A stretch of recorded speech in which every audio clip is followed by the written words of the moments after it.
साहस का अर्थ यह नहीं होता कि आप डरते नहीं हैं। साहस का अर्थ यह होता है कि आप डर की वजह से रुकते नहीं हैं। इसलिए आपका जो मोटिव है आप उसे पार करने के लिए ज़्यादा से ज़्यादा मेहनत करते रहिए और आगे बढ़ते रहिए। हेलो दोस्तों, मैं हूं आरती सिंह और आप सभी का स्वागत है आपके अपनी यूट्यूब चैनल क्रिएटर बाय आरती सिंह पर। जैसा कि आप सभी को पता है कि आज हमारा टीजीटी पीजीटी सीरीज़ का 64 पार्ट है। इससे पहले हमने 63 पार्ट कंप्लीट करा दिए। अगर आपने वह नहीं देखे हैं तो ज़रूर देख लें, वह भी बहुत ज़्यादा इंपॉर्टेंट है आपके एग्जाम की दृष्टि से। आज का जो टॉपिक है वह हमारा रविशंकर रावल से संबंधित है और रविशंकर रावल से संबंधित जितने भी क्वेश्चन बनते हैं हमने उन सभी को इस वीडियो में इंक्लूड किया है। इसलिए वीडियो को लास्ट तक ज़रूर देखें, वीडियो स्किप ना करें, क्योंकि वीडियो बहुत ही ज़्यादा हेल्पफुल होने वाला है आपके एग्जाम की दृष्टि से। वीडियो स्टार्ट करने से पहले बता दो, जिन लोगों ने अभी तक चैनल को सब्सक्राइब नहीं किया है वे सब्सक्राइब कर लें ताकि आपको नोटिफिकेशन मिलता रहे और आपसे कोई वीडियो मिस ना हो। वीडियो स्टार्ट करते हैं बिना अपना टाइम वेस्ट किए हुए। अगर फ्रेंड्स हम इनकी जन्म की बात करें कि इनका जो जन्म हुआ था कब हुआ था, तो इनका जो जन्म हुआ था 1 अगस्त 1892 में हुआ था। और कहाँ पर हुआ था? गुजरात की भावनगर में। अगर राज्य की बात करें तो गुजरात में हुआ था, अगर नगर की बात करें तो भावनगर में हुआ था। इंपॉर्टेंट क्वेश्चन है, ये चीज़ याद रखना। नेक्स्ट है कि अगर फ्रेंड्स हम इनकी मृत्यु की बात करें कि इनकी जो मृत्यु हुई थी कब हुई थी और कहाँ पर हुई थी। अगर राज्य की बात करें तो गुजरात में हुई थी, अगर शहर की बात करें तो अहमदाबाद में हुई थी।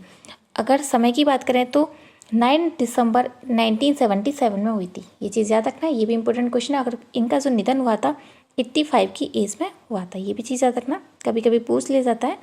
नेक्स्ट हमारा कि अगर फ्रेंड्स हम इनकी व्यवसाय की बात करें कि ये किससे संबंधित है, इन्होंने अपने जीवन में क्या क्या किया था, तो ये एक चित्रकार थे, कला समीक्षक थे और एक पत्रकार थे। तो ये भी चीज़ याद रखना, क्योंकि इनसे संबंधित ये चीज़ें पूछी जा सकती हैं। कभी कभी क्या होता है कि यूजीसी नेट में ऐसा क्वेश्चन पूछ लिया जाता है कि निम्न में से कौन सा कथन रविशंकर रावल से संबंधित नहीं है, तो उनमें से एक ऑप्शन कोई और दे देगा और ये तीन ऑप्शन डाल देगा कि चित्रकार थे वे, कला समीक्षक थे और पत्रकार थे। लेकिन कोई भी आपको डाल सकते हैं कि वो अभिनेता थे, जो भी, तो आपको जो टिक करना है वो आप इजीली कर सकते हो अगर आपको इन सभी के बारे में पता होगा। अगर फ्रेंड्स हम इनकी भारत सरकार द्वारा दिए गए इनके सबसे चौथे पुरस्कार की बात करें तो इनको जो पद्म श्री दिया गया था, जो कि भारत सरकार द्वारा दिया जाने वाला चौथा नंबर का पुरस्कार होता है, और वो कब दिया गया था? 1965 में, यानी कि 1965 में दिया गया था। अगर फ्रेंड्स हम इनकी प्रमुख चित्र की बात करें जो बहुत ज़्यादा प्रसिद्ध हुए थे, मैं इनके बारे में और भी जो चित्र हैं उनके बारे में आपको डिटेल्स में नीचे बताऊंगी, लेकिन इनके जो सबसे ज़्यादा प्रसिद्ध थे वो कौन से? बिल्व और मंगल, ये दोनों बहुत ज़्यादा प्रसिद्ध इनके चित्र हैं। इनके द्वारा, किसके द्वारा? रविशंकर रावल के द्वारा। अगर फ्रेंड्स हम इनके शिष्य की बात करें, इनके जो शिष्य रहे थे वो कौन थे? कन्नू देसाई, जो कि बहुत ज़्यादा प्रसिद्ध रहे थे, और एक और थे शामसेन, ये भी इनके द्वारा इनके एक शिष्य रहे थे। तो ये भी चीज़ याद रखना।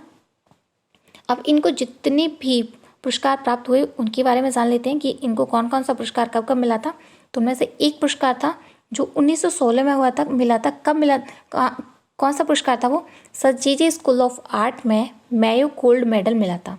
ये चीज़ याद रखना, अगर पूछा जा सकता है कि जे स्कूल ऑफ आर्ट में रविशंकर रावल को कौन सा पुरस्कार मिला था, तो वो मेयो गोल्डन मेडल था। और कब मिला था? 1916 में मिला था। ये चीज़ याद रखना।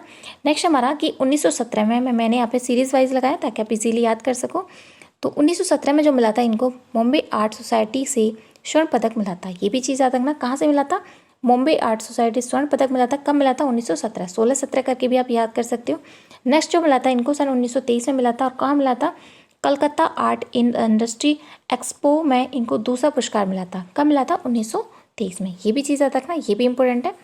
नेक्स्ट देख लेते हैं। नेक्स्ट रंजीत राम स्वर्ण चंद्रिका जो पुरस्कार मिला था इनको कब मिला था? सन 1930 में मिला था। यहाँ पर जितने भी पुरस्कार मिले हैं मैंने उन सभी को इंक्लूड किया है, तो आप उन सभी को नोट डाउन कर लेना ताकि आपका कोई भी क्वेश्चन छूटे ना एग्जाम्स में।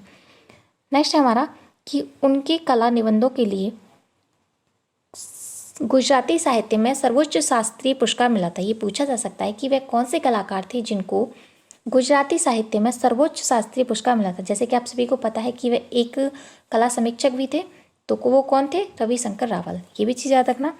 सन 1925 में इन्हें कालिदास पुरस्कार मिला था। ये भी पूछा जा सकता है कि रविशंकर रावल को किस सन में कालिदास पुरस्कार मिला था। मैं आपको एक और चीज़ बता दूं कि जितने भी पुरस्कार हैं मैं उनके ऊपर भी एक वीडियोस लेके आऊँगी कि जितने भी कालिदास पुरस्कार हैं जिन जिनको मिले हैं उन सभी की एक सीरीज़, और जिनको पद्म श्री मिले हैं उनको एक सीरीज़, सभी एक वीडियो में इनको कवर करा दूंगी। किसी दिन आपको संडे को करा दूंगी ताकि आपका कोई भी क्वेश्चन छूटे ना। कालिदास से संबंधित, पद्म श्री से संबंधित, पद्म भूषण, पद्म विभूषण, इनसे संबंधित जो भी पुरस्कार हैं उनके बारे में एक अलग अलग सेपरेट वीडियो लेके आऊँगी ताकि आपके सभी जो डाउट्स हैं उनमें क्लियर हो जाए। नेक्स्ट हमारा कि 1965 में इनको रूस पर अपनी किताब के लिए नेहरू पुरस्कार भी मिला था। आपको एक और चीज़ बता दूं कि जो इनको पद्मश्री पुरस्कार मिला था वो भी 1965 में भी मिला था, और 1965 में ही इनको रूस पर इनकी एक पुस्तक थी नेहरू पुरस्कार मिला था। तो ये चीज़ याद रखना, ये पूछा जा सकता है कि किस कलाकार को सन 1965 में रूस पर अपनी किताब के लिए नेहरू पुरस्कार मिला था। तो वो कौन थे? रविशंकर रावल। ये भी इंपॉर्टेंट क्वेश्चन है, तो ये भी चीज़ याद रखना। नेक्स्ट हमारा कि जैसे कि मैंने आपको पहले बता दिया कि 1965 में ही इनको पद्मश्री पुरस्कार मिला था। ये भी इंपॉर्टेंट क्वेश्चन है, तो ये चीज़ याद रखना। नेक्स्ट है हमारा कि सन 1970 में इनको ललित कला अकादमी फेलो के रूप में स्वीकार किया गया था। ये भी चीज़ पूछा जा सकता है कि रविशंकर रावल को किस सन में ललित कला अकादमी के फेलो के रूप में स्वीकार किया गया था? कब किया गया था? 1970 में। जितने भी कलाकार हैं उनके बारे में जितनी भी डिटेल्स होती हैं, अगर जब आप उनके बारे में पढ़ते हो, अगर तभी पढ़ लेते हो तो आपको एक सेपरेट वीडियो की ज़रूरत नहीं होती है। आप प्रॉपर तभी उसकी तैयारी अच्छे से कर लेते हो और कन्फ्यूज़न नहीं होता है। अगर फिर भी मैं एक सेपरेट वीडियो डाल दूंगी ताकि आपके जो जितने भी कलाकार हैं, किन किन कलाकारों को मिला गया है, वो चीज़ आपका क्लियर हो जाएगा। तो ये चीज़ याद रखना। नेक्स्ट देख लेते हैं। नेक्स्ट है हमारा, जैसे कि मैंने आपको पहले बताया कि जो रविशंकर रावल थे उनका जो जन्म हुआ था कब और कहाँ पर हुआ था। तो उनका जो जन्म हुआ था, ये वाला क्वेश्चन पूछा गया था, तो वो गुजरात की भावनगर में हुआ था। और कब हुआ था? 1 अगस्त 1892 में। इंपॉर्टेंट क्वेश्चन है, याद रखना। नेक्स्ट है, इनके बारे में क्वेश्चन पूछा गया था, किस भारतीय चित्रकार ने 20वीं सदी नामक पत्रिका के लिए काम किया था? वो कौन थे? रविशंकर रावल। ये पूछा जा सकता है और पूछा भी गया है कि 20वीं सदी नामक जो पत्रिका है वह किसके द्वारा बनी गई? तो भारतीय चित्रकार कौन थे? रविशंकर रावल थे। वह एक कला समीक्षक भी थे। तो ये चीज़ याद रखना। नेक्स्ट हमारा कि रविशंकर रावल को किस उपाधि से सम्मानित किया गया था? तो उनको शिल्प गुरु के नाम की जो उपाधि वो दी गई थी। ये भी चीज़ याद रखना, इंपॉर्टेंट क्वेश्चन है। नेक्स्ट देख लेते हैं। नेक्स्ट हमारा कि रविशंकर रावल ने अजंता गुफाओं में बनी फ्रेस्को चित्रों का अध्ययन कब किया था? तो ये चीज़ भी याद रखना, ये पूछा जा सकता है कि जो रविशंकर रावल थे उन्होंने अजंता की जो गुफाएं हैं उन पर फ्रेस्को चित्रों का अध्ययन जो किया था कब किया था? तो सन 1927 में किया था। ये भी चीज़ याद रखना, इंपॉर्टेंट क्वेश्चन है। नेक्स्ट देख लेते हैं। नेक्स्ट हमारा, अगर फ्रेंड्स आपसे पूछा जाता है कि रविशंकर रावल सोवियत संघ की रूस की कला यात्रा पर कब गए थे? तो वह 1952 में गए थे। कहाँ पर गए थे? सोवियत संघ रूस की कला यात्रा पर। नेक्स्ट हमारा, प्रसिद्ध चित्रकार निचिकेता किस कलाकार ने चित्रित किया था? जो निचिकेता नाम से जो चित्रित किया था वो किसने किया था? रविशंकर रावल ने। ये चित्र बहुत ज़्यादा प्रसिद्ध था, तो ये भी चीज़ याद रखना। बहुत बार पूछा ये यहाँ पर जितने मैं क्वेश्चन बता रही हूँ अब वो सभी किसी ना किसी एग्जाम्स में आए हुए हैं, तो मैंने यहाँ पर सभी चीज़ों को ऐड किया है। पहले मैं किसी भी एग्जाम जो कलाकार होता है उसके बारे में नॉलेज बताती हूँ कि उनका जन्म कहाँ हुआ था, मृत्यु कहाँ हुई थी, व्यवसाय क्या था, उनको पद्मश्री पुरस्कार कब मिला था, जो पुरस्कार होता है उनसे रिलेटिव बता देती हूँ। लेकिन जो नीचे मैं ऐड करती हूँ वो उन सभी चीज़ों को ऐड करती हूँ जो आप किसी के ना एग्जाम्स में आपको पूछे गए होते हैं। नेक्स्ट हमारा, मैं आपको एक और चीज़ बता दूं कि आप जब किसी कलाकार के बारे में पढ़ते हो तो आप वह जिस व्यवसाय से संबंधित होते हैं, जैसे कि चित्रकार हैं, जैसे कि रविशंकर रावल हैं, वो एक पद्मश्री पुरस्कार विजेता है। तो ये चीज़ याद रखना। और एक और चीज़ मैं आपको बता देती हूँ कि जैसे कि रविशंकर रावल हैं तो वह एक चित्रकार है, साथ के साथ एक कला समीक्षक हैं। तो आप इनको ऐसे भी बोल सकते हो कि चित्रकार रविशंकर रावल। अगर मूर्तिकार हैं तो मूर्तिकार लगाओ, अगर ग्राफिक कलाकार हैं उससे होगा क्या कि आपको इजीली जो भी कलाकार है वो जिससे संबंधित है वो आपको बहुत इजीली याद हो जाएगा, क्योंकि आपको ये चीज़ बोलने की हैबिट हो जाएगी। तो जिससे आपकी जो डाउट होते हैं, जैसे पेपर में आपको पूछ लिया जाता है कि कभी कभी कि कौन सा कलाकार किससे संबंधित है, तो वो चीज़ का आपका डाउट क्लियर हो जाएगा। नेक्स्ट हमारा कि पद्मश्री पुरस्कार विजेता रविशंकर रावल के चित्रों की जो पहली प्रदर्शनी है कब और कहाँ लगी थी? उनकी जो पहली प्रदर्शनी लगी थी तो वो सन 1915 में कहाँ लगी थी? गुजरात के सूरत में। तो ये चीज़ याद रखना इंपॉर्टेंट है, जैसे कि आप सभी को पता है कि वो गुजरात से ही संबंधित है, गुजरात के ही रहने वाले थे। नेक्स्ट हमारा कि कलाकार रविशंकर रावल राष्ट्रीय ललित कला अकादमी नई दिल्ली के सदस्य कब बने थे? तो कब बने थे? 1970 में बने थे। ये भी चीज़ याद रखना, कहाँ के? नई दिल्ली के। नेक्स्ट हमारा कि रविशंकर रावल को किस शीर्षक चित्र पर मुंबई आर्ट सोसाइटी ने सन 1917 में स्वर्ण पदक दिया था? जैसे कि मैंने आपको सबसे पहले बताया था कि उनको मुंबई आर्ट सोसाइटी का जो पुरस्कार मिला था कब मिला था? 1917। तो वो किसके लिए मिला था? तो वो उनको विल्म मंगल जो चित्र था, जो मैं आपको पहले बताया था, वो बहुत ज़्यादा प्रसिद्ध थे, तो वो उस चित्र के लिए मिला था। ये भी पूछा जा सकता है। नेक्स्ट हमारा कि किस प्रसिद्ध गुजराती लेखक ने रविशंकर को शिल्प गुरु की उपाधि दी थी? ये चीज़ मैंने आपको पहले बताई थी कि रविशंकर रावल को शिल्प गुरु की उपाधि दी गई थी, लेकिन दी किसके द्वारा दी गई थी? तो वो किसके द्वारा दी गई थी? एक गुजराती लेखक थे। ये भी चीज़ याद रखना कि गुजराती लेखक, जैसे कि आपको मैंने बताया, गलती से बता दिया, सॉरी, कि जो लेखक थे, जैसे कि मैंने आपको बताया कि ये एक लेखक है रविशंकर रावल, और इनको जो शिल्पगुरु की उपाधि जो थी वह किसके द्वारा दी गई थी, तो काका साहब कालेकर के द्वारा। ये चीज़ याद रखना, ये चीज़ मैं आपको पहले बता चुकी हूँ। नेक्स्ट देख लेते हैं। नेक्स्ट है हमारा कि रविशंकर रावल को भारत सरकार ने पद्म श्री पुरस्कार कब दिया था। ये चीज़ मैं आपको 2-3 बार बता चुकी हूँ, तो 1965 में दिया था।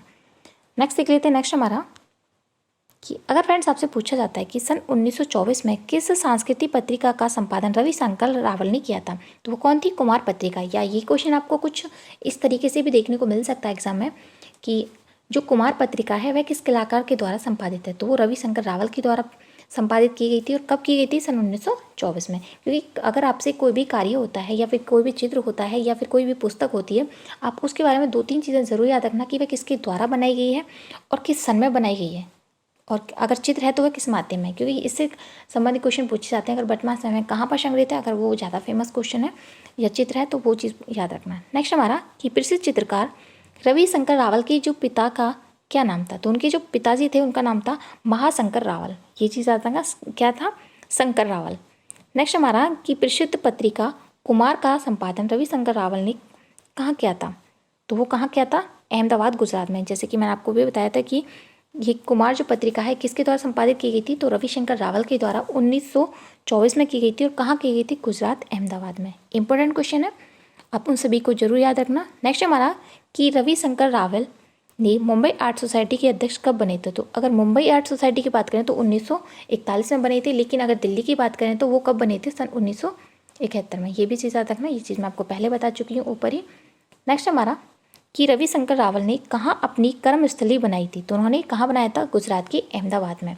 नेक्स्ट हमारा कि रविशंकर रावल की गुजराती आत्मकथा वर्ष 1998 में किस शीर्षक से संपादित हुई थी, वो कौन थी, गुजरात माँ कला ना पगरन, जो कि गुजराती भाषा में थी। तो ये चीज़ याद रखना कि इंपॉर्टेंट क्वेश्चन है, ये पूछा जा सकता है कि जो गुजरात माँ कला ना पगारन, ये इस नाम से जो प्रकाशित की गई थी आत्मकथा, वो किसकी थी, रविशंकर रावल की थी। और किस भाषा में है ये, गुजराती भाषा में। कब की गई थी, सन 1998 में। इंपॉर्टेंट क्वेश्चन है, ये भी चीज़ याद रखना, ये पूछा जा सकता है और पूछा भी गया था। नेक्स्ट हमारा कि रविशंकर रावल ने कब हरिपुरा गुजरात की भारतीय राष्ट्रीय कांग्रेस सम्मेलन में चित्रकारी की थी, वो कब की थी, सन 1938 में। ये भी चीज़ याद रखना, ये भी इंपॉर्टेंट है। नेक्स्ट हमारा कि रविशंकर रावल को कब मध्य प्रदेश सरकार द्वारा कालिदास सम्मान मिला था। ये भी चीज़ मैं आपको पहले बता चुकी हूँ, कब मिला था, 1925 में। ये भी पूछा गया है। नेक्स्ट हमारा कि प्रसिद्ध पुस्तक अजंता कला मंडप किसके द्वारा लिखी गई है, तो अजंता कला मंडप नाम से जो पुस्तक लिखी गई है वो रविशंकर रावल के द्वारा लिखी गई है। ये भी इंपॉर्टेंट क्वेश्चन है। नेक्स्ट हमारा कि रविशंकर रावल का पसंदीदा जो तकनीक थी वो क्या था, तो वो जल माध्यम उनका पसंदीदा तकनीक रही थी, माध्यम रहा था। ये भी चीज़ याद रखना, और ये चीज़ मैं आपको बता चुकी हूँ कि उन्होंने अजंता की जो गुफाओं का जो अध्ययन किया था, कब किया था उन्होंने, 1927 में। नेक्स्ट हमारा कि कलाकार रविशंकर रावल ने किस निर्देशन की पहली गुजराती फिल्म का सेट भी डिजाइन किया था, तो वो कौन थी, रविशंकर रावल। ये पूछा जा सकता है, तो ये चीज़ भी याद रखना, गुजराती फिल्म का एक सेट डिज़ाइन किया था किसने, रविशंकर रावल ने। नेक्स्ट हमारा कि जो रविशंकर रावल थे उन्होंने चित्रकला की शिक्षा कहाँ से प्राप्त की थी, तो जे स्कूल ऑफ आर्ट से। आपको मैं ये चीज़ बता दूं, यहाँ पे मैंने एक चीज़, आपको कंफ्यूज हो जाएंगे कि मैंने ये बताया था कि रविशंकर रावल ने किसके निर्देशन में पहली फिल्म जो इसका गुजराती फिल्म का सेट डिज़ाइन किया था, किसके में निर्देशन में, नंदसिंह निकेतन। ये चीज़ यहाँ तक ना, यहाँ तक है, ठीक है। और नेक्स्ट है कि रविशंकर रावल ने चित्रकला की जो शिक्षा प्राप्त की थी कहाँ से की थी, तो वो जे स्कूल ऑफ आर्ट से। आप चीज़ एक बता दूं कि जो भी कलाकार जिस भी विद्यालय से संबंधित होता है, आप वो चीज़ ज़रूर याद रखा करो, क्योंकि उससे क्वेश्चन पूछे जाते हैं, बहुत क्वेश्चन पूछे जाते हैं, और ये वाला क्वेश्चन पूछा हुआ है। नेक्स्ट हमारा कि अहमदाबाद में ज्योति संघ कला संस्था की स्थापना किस कलाकार ने की थी, यानी कि अगर अहमदाबाद की बात होती है तो जैसे कि आप सभी को पता है कि जो रविशंकर रावल थे वो गुजरात के अहमदाबाद से संबंधित हैं, और उन्होंने ही ज्योति संघ कला संस्था की स्थापना की थी। नेक्स्ट हमारा कलाकार रविशंकर रावल के जो प्रिय शिष्य रहे थे वो कौन थे, कन्नू देसाई और सोमा लाल थे, जो कि मैं आपको पहले बता चुकी हूँ कि इनके जो शिष्य थे वो कौन कौन थे। नेक्स्ट हमारा कि शाह रसिक लाल पारिक, छगन लाल यादव, ये सभी जो इनके थे क्या थे, इनके प्रिय शिष्य थे। मैंने आपको सिर्फ 2 ही बताए थे ऊपर, लेकिन मैंने यहाँ पर सभी को ऐड किया है। नेक्स्ट हमारा कि प्रसिद्ध कलाकार रविशंकर रावल का जो संबंध है वो कहाँ से है। ये चीज़ भी मैं आपको पहले बता चुकी हूँ, वह गुजरात से संबंधित है, गुजरात के अहमदाबाद से। नेक्स्ट देख लेते हैं। नेक्स्ट हमारा कि रविशंकर रावल की जो आत्मकथा है जिसका नाम जो है मैं आपको पहले बताया हुआ है, गुजरात माँ कला ना पगरन, जो कि 1998 में लिखी गई थी। वह किस भाषा में है? गुजराती भाषा में। ये भी मैंने आपको पहले बता दिया है। नेक्स्ट हमारा रविशंकर रावल चित्रकार के अलावा और क्या थे? तो वह एक शिक्षक, पत्रकार और कला इतिहासकार थे। ये चीज़ भी बता चुकी हूँ मैं आपको, और ये वाला क्वेश्चन भी पूछा गया है। नेक्स्ट हमारा कि अगर फ्रेंड्स आपसे पूछा जाता है कि रविशंकर रावल ने अपनी पत्रिका जो कुमार नाम से की थी उसका संपादन किसके सहयोग से किया था? तो बच्चू भाई रावल के द्वारा। यहाँ पर मैंने जितने भी आपके डाउट्स होंगे वो शायद आपके सभी क्लियर हो जाएंगे, क्योंकि इनसे संबंधित क्वेश्चन बहुत ज़्यादा इंपॉर्टेंट है। अगर आप किसी भी कलाकार के बारे में डिटेल से पढ़ते हो, एक एक चीज़ तो आपके वहीं पर आपके जितने भी डाउट हैं वो क्लियर हो जाते हैं। और अगर आप उसी के ऊपर यानी कि किसी भी कलाकार के ऊपर अगर आप पढ़ने के बाद उन सभी के नोट्स बनाने के बाद अगर क्विज़ कर लेते हो तो मैं गारंटी के साथ बोल सकती हूँ कि आपको एग्ज़ाम से 80% आपको ज़रूर याद रहेगा। अगर 2-3 बार और रिवाइज़ करते हो तो आपको 98 से 99% ज़रूर याद रखा। आप 1-2% ही भूल सकते हो, क्योंकि 100% किसी को याद नहीं रहता है। अगर बहुत ज़्यादा स्ट्रांगली आप तैयारी कर लेते हो तो आपको रह सकता है। नेक्स्ट हमारा जो कि मैं आपको पहले बता चुकी हूँ कि जो रविशंकर रावल थे उनकी जो मृत्यु हुई थी वो कब हुई थी? तो 1977 में हुई थी। और कहाँ पर हुई थी? अहमदाबाद में। और कब हुई थी? 9 दिसंबर को। नेक्स्ट हमारा, और कितनी वर्ष की उम्र में हुई थी? 85 वर्ष की उम्र में। अब इनकी प्रमुख चित्र के बारे में जान लेती हूँ और कौन कौन से हैं, किसके कब कब बनाए गए हैं। विलम मंगल नामक चित्र था, बहुत प्रसिद्ध था और कब बनाया गया था? 1917 में, जिसके लिए इन्हें पुरस्कार भी दिया गया था। एक और था प्रेम संगति, ये भी इनके द्वारा बनाया गया था। भारत माता यंग निकेचेता, ये भी इनके द्वारा बनाया गया था। कैलाश में शिव 1930 में बनाया गया था।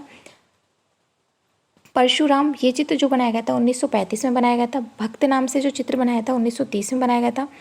और मीराबाई जो बनाया गया था 1930 में बनाया था। और कवि जो बनाया गया था ये भी 1930 में बनाया गया था। राजकुमारी रूपादी जो बनाया था ये भी 1935 में बनाया गया था। और तोड़ा रागनी, ये भी जो चित्र बनाया ये भी रविशंकर रावल के द्वारा बनाया गया था। चंदा पोली, ये भी इनके द्वारा बनाया गया था। और यहाँ पर मैंने जितने भी इनके द्वारा चित्र बनाए गए हैं उन सभी को मैंने आपको बता दिया। उनमें जो सबसे ज़्यादा इम्पोर्टेंट है वो जो पूछे गए हैं तो ये एक विलम मंगल है और निचिकेता है। ये जो 2 चित्र हैं बहुत ज़्यादा प्रसिद्ध हैं। आप उन सभी अपने फ्रेंडों को भी शेयर करना जो भी टीजीटी, पीजीटी, डीएसएसबी या फिर किसी भी ड्राइंग से रिलेटिव एग्ज़ाम की तैयारी कर रहे हैं, तो ताकि उनको प्रॉफिटेबल हो और मुझे भी अच्छा लगे। और कमेंट बॉक्स में कमेंट करके ज़रूर बताना कि आपको वीडियो कैसा लगा। Thank you for watching this video. मिलते हैं नेक्स्ट वीडियो में, तब तक के लिए bye bye and thank you so much.